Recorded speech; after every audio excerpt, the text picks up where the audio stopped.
Thank you very much. Ladies and gentlemen, I have been to this forum a few times now. The last time I was due to give a presentation, I happened to lose my voice 2 days before, and Robin stepped in quite ably for me. So I'm very pleased to be able to actually speak this time. But what I'm going to do today is just very quickly run through, for the first half of this, some elements related to BMC, but then I'm going to actually hand on over to Robin again, who's going to run through some geological aspects of what we're doing up here or what we hope to do and about the project. So first of all, I'd like to acknowledge the two First Nations on which this forum has been held. And there we go. So there's a few highlights that I'm just going to touch. There's a lot of information on these slides, and so what we're going to do is we're going to put these slides on our website. So I'm just going to whistle through. So I apologise if there's information up and then gone again, but you will be able to see it later, and of course our booth's at the back and you'll be able to have a chat to us. So we've outlined a few highlights here. We're obviously operating in Casca territory, in the southeast Yukon. We have what we think is probably the best undeveloped base metals project in the world that is owned, that is not owned by a major. That's a big statement, but that's my honest belief. We have, at a glance, the company, we are a UK-based company ultimately, but BMC Minerals, who I'm speaking on behalf of here today, is a Canadian-based company, and most of our staff are Canadian. A very experienced group, a management team, very experienced in exploration, very experienced in mine development and operation. As I said, our main assets are in the Finlayson district, and that district has yielded over the years multiple high-grade VMS deposits, which is why we're here, which is why we came to Canada, which is why we bought that project, and which is why we have consolidated multiple projects around that district. The proposal that we have on the table for a mine up there, this is not a new proposal. Caminco got a mine permitted there in 1998. That permit expired in 2018. BMC came along and found a new ore body, the Krakatoa lode, and we decided that we were going to re-permit a new and modern project. But the concept of a mine at the ABM deposit is not new. We have, over the last 12 months, brought on board 5 or 6 major players in the world who are going to take our concentrate for the first period of time, which is designed really to underpin our financing. The project itself, the original mine or the initial mine, will have a life of about 9 to 10 years, but I think Robin will take you through some of the reasons why we think that could be 12, 15, 25. And what we're hoping and what we expect is that is going to be a generational project. So by that I mean that it will provide economic benefits and opportunities for local communities in that region for a generation or more. That's our expectation. We haven't proved that yet. That's on us, but that's why we came here. Some of our partners, GNRI, are actually the management team of a private equity fund, Barclays Resources Fund. Orion have been integral in the development of the Victoria Gold Mine. They are one of our partners, Glencore, Trafigura, 2 of the largest concentrate buyers and smelter operators in the world. And what we've done quite deliberately is that we have set ourselves a task of selling our concentrate to smelters, not to traders. So we value and establish partnerships with reputable companies. This is part of our management team, some familiar faces, I'm sure. Look, everyone talks about ESG, environment, social and governance.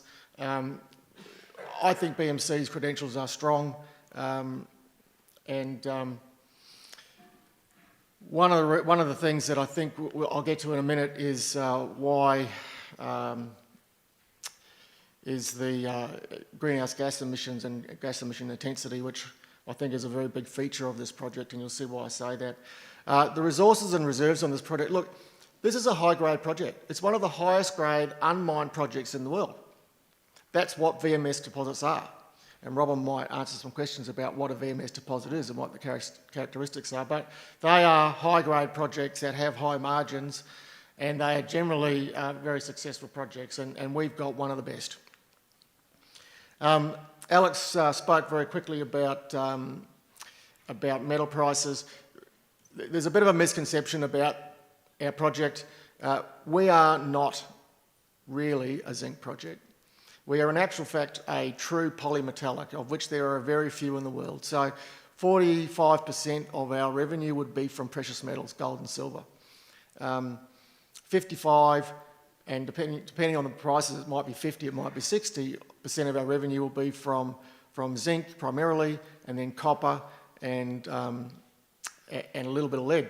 So, but you can see there on the left-hand side that graph is the zinc stockpiles over the last few years. Now, the world consumption of zinc is about 14 million tonnes per annum, and the world stockpile generally sits between about 300,000 and 800,000 tonnes at any one time, which is about 20 to 30 days. It currently sits at 2.5 days, and it would be lower than that except for the war against Ukraine by Russia, which has created the energy crisis and is required, has cut down a lot of consumption. But you can just see that that zinc is a critical metal. There's not a lot of it around, and our project will actually, in fact, when it goes into production, be the largest zinc producer in Canada. It will be the largest silver producer in Canada, and it will also be a significant copper producer in Canada. All three of those are either critical minerals or they're new technology minerals. And so really important that this project doesn't fall by the wayside. A lot of people ask us about the economics of the project, and that's fair enough. We've got 3 lines there, and the feasibility study that we did in 2019 and updated in 2020 are on the left-hand side. You can see the numbers for yourself. $400 million to build the project, US. It's going to create about 400 jobs during construction. It's going to create about 400 jobs during operation. Those are direct jobs on the project. It will also create about 400 indirect jobs, not just in the Yukon, but in BC and interstate, or inter-province, sorry. Got my jurisdictions mixed up there. But I would actually draw your attention to the right-hand side, and this is important. So typically speaking, and one of the reasons why we like polymetallic projects is that you very rarely get all the base metals going up and the precious metals going up at the same time. And normally base metals go up, precious metals go down, and if base metals go down, precious metals go up. Now, Alex has just talked about the fact that this seems to be a little bit different at the moment, but normally that is the case. And so what you find is that's a natural hedge on your revenue, which any business owner will tell you is a great thing to have. Now, on the right-hand side, you'll see that if you assume that all of the metals that we're looking to mine are at a 5-year low. Now, LME low is the London Metal Exchange, and that's generally the price setter for the world on the metal prices. But if all of our metals were at the low, which will never happen, but if they were, that's the Armageddon scenario, then this project still makes money. It still makes a 30% margin, which, as any business owner will tell you, that is a fantastic place to be. So the worst case scenario for this project is it operates well and operates right through the cycle, whether the metal prices are high or low. And that's why we bought it, off Alex, incidentally. In terms of benefits to Yukoners in Canada, look, this is a question that's always a hot topic. But these are the numbers from the feasibility study. They've been independently audited. We're looking for taxes and royalties, direct taxes and royalties. So this doesn't include the taxes paid by the suppliers and the businesses that will be working for us. Doesn't include the taxes paid by the employees. It's just the taxes paid by the company of about $540 million US. So whatever that is converted. So that is a big local benefit component. we've been in the Yukon for about 8 years. We've put a lot of effort into local content. We have quite a significant proportion of our contracts go locally, and I'm sure everyone in here that has got a business knows that. We prefer to employ locally, and in fact our major contracts have a component of clauses 9 and 10, which actually requires not only us to employ locally, but our suppliers and key partners are also required in all of our contracts to support local. I mentioned GHG, greenhouse gas intensity. This is a graph put together by independently of us, which takes our feasibility numbers and compares them against the major projects in the world, or the major companies in the world who have issued data. So it's not our data, they've issued data, and this is how it came up. Now, this is a graph that shows basically the economic output of the projects against the greenhouse gas emissions per tonne. So we've done this on the basis of a copper equivalent. Look, you could use zinc, you could use iron ore, you could use water, you could use whatever it was. It's simply a measure of economic activity. And it just so happens that a large chunk of these companies mine copper as well, and BMC's got copper as well, and a lot of companies around the world are using copper. It's just a convenient mechanism, but really it is economic output versus greenhouse gas emission. And you can see that our project is going to be one of the lowest emitters per tonne of economic output in the world. And there's a lot of discussion at the moment about, in the Yukon, about mining intensity targets and things like that, and I just thought this might be topical.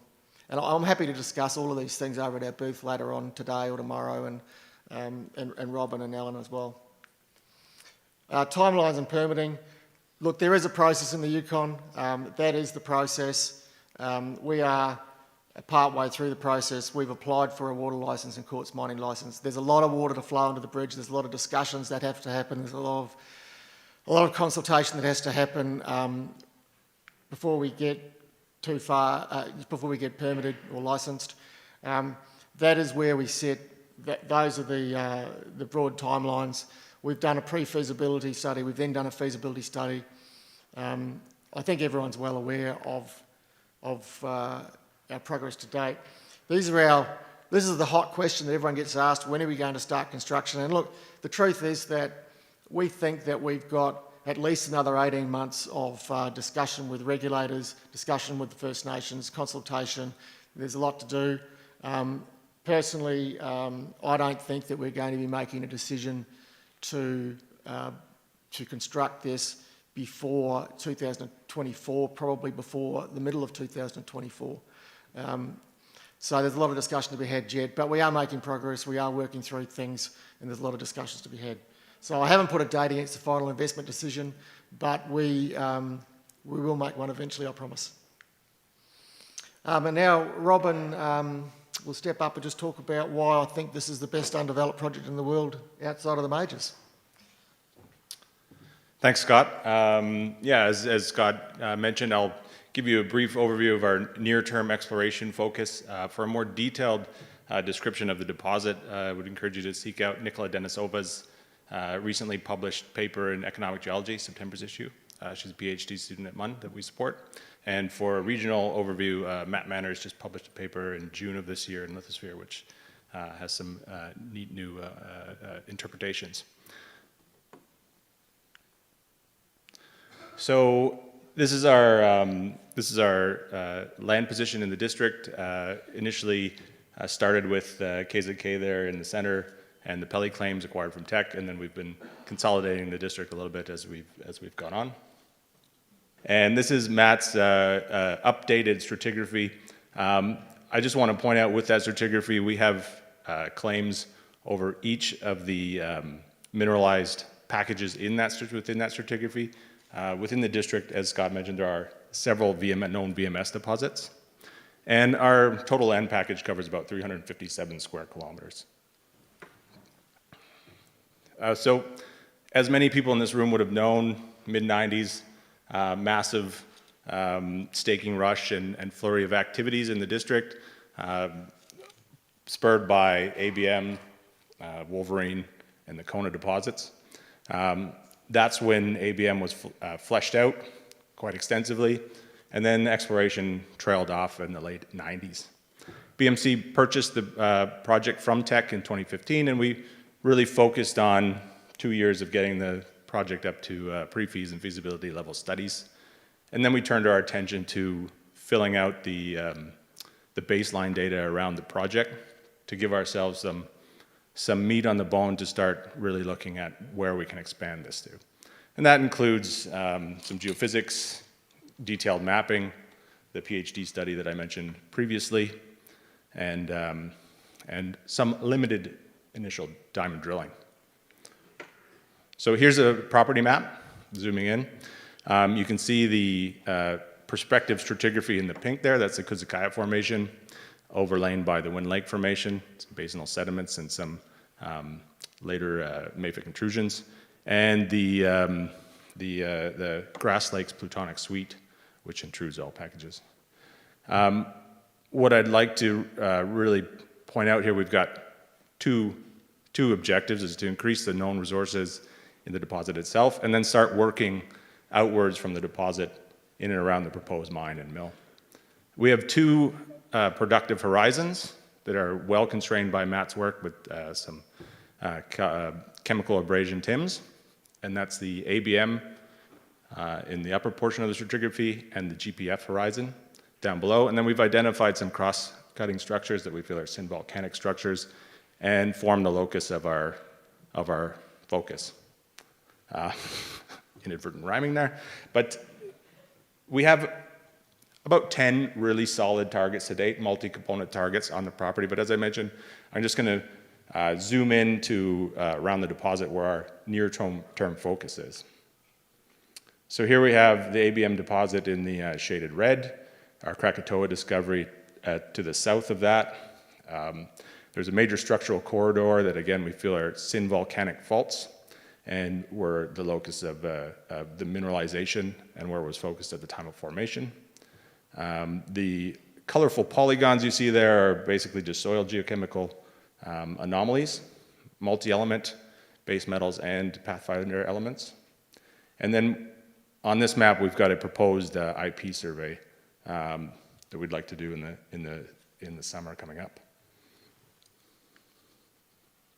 Zooming in again, so a focus to the south of the deposit along that structural corridor. You see the polygon there as a copper bismuth high in soils. We use that as a proxy for high temperature fluid flow. What's not shown on this map in great detail is the intense chlorite alteration and outcrop of felsic volcanic rocks. Again, another hallmark of these feeder zones. We have intersected highly anomalous copper and zinc and intense alteration in some preliminary drill holes along this corridor, and we're pretty excited about it. There are some EM anomalies there, and again, the IP survey will help us focus our future drilling in that area. Moving to the other side of the deposit, so down dip, the deposit dips to the north-northeast, about 20-30 degrees, so fairly shallow dip. Again, pretty limited step-out drilling from the deposit itself, but where we have stepped out, we'd hit massive and semi-massive sulfide, strong alteration, and so there's really a lot of room to explore underneath that Wind Lake cover sequence.